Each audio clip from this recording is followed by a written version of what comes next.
Oh, yeah. Lightning. Don't you love watching electrical storms on a warm summer night? This is Dr. Nick for the ECG Academy, and we're going to be talking about electricity. And you're wondering, well, what does this have to do with this? Well, this is the electricity that your heart is generating. And in order to read an electrocardiogram, you have to know something about electricity.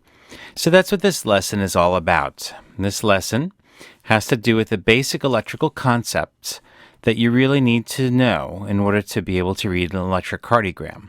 When we talk about basic electrical concepts, you really have to get all the way back to the atom. The atom, as you know, is the basic building block of matter. Everything is made of atoms, and the atom consists of a number of different parts. There's a central part that we call the nucleus, and the nucleus consists of a couple of subatomic particles. Those are the pieces that actually make up the atom. There are protons in the nucleus, and there are neutrons. Now, the difference is, and they're different colors here, the protons have a positive electrical charge, whereas the neutrons don't have any charge. Now, aside from the nucleus, there are these other particles that are flying around like moons around a planet, and these are known as electrons. Electrons are negatively charged, and they're flying around at different distances from the nucleus. Now, this is a picture of a carbon atom. Carbon is a very common compound, and it's in all of us. And in carbon, there happens to be 6 protons, and there are also 6 electrons. Most atoms in the normal state have an equal number of protons and electrons. And as a result, there's no electrical charge associated with a normal atom. Now, what is electricity? Well, most scientists think of electricity as the flow of electrons. And now, how can electrons flow if they're attached to this nucleus? Well, it turns out certain materials have electrons that are kind of loosely attached. And those electrons can be moved around, can be passed from one atom to another. These materials are known as metals. Well, we all know metals, right? Iron, copper, zinc, aluminum, those are all metals. Well, it turns out metals have a loosely connected electron. And if you have a bunch of atoms kind of all sort of like close to each other, then what happens is the electrons can jump from one atom to another to another. Imagine a wire, a copper wire, and what happens is if you shove a bunch of electrons in one end of the copper wire, it pushes all the electrons along the way, and other electrons come out the other end. And so the movement of electrons along this wire is known as electricity. Okay, that's the most basic concept of what electricity is. Well, we usually don't talk about electrons in humans because you don't have a lot of electrons passing through our bodies unless, of course, you actually get hit by lightning.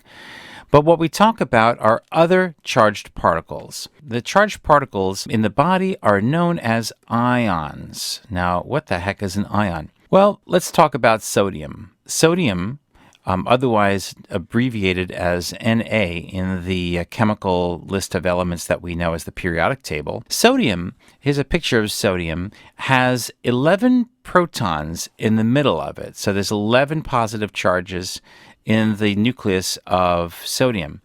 And the electrons in a normal atom sort of group together in distances from the nucleus known as electron shells. As you can see that there is one electron in this outer shell of sodium that's sort of farthest away.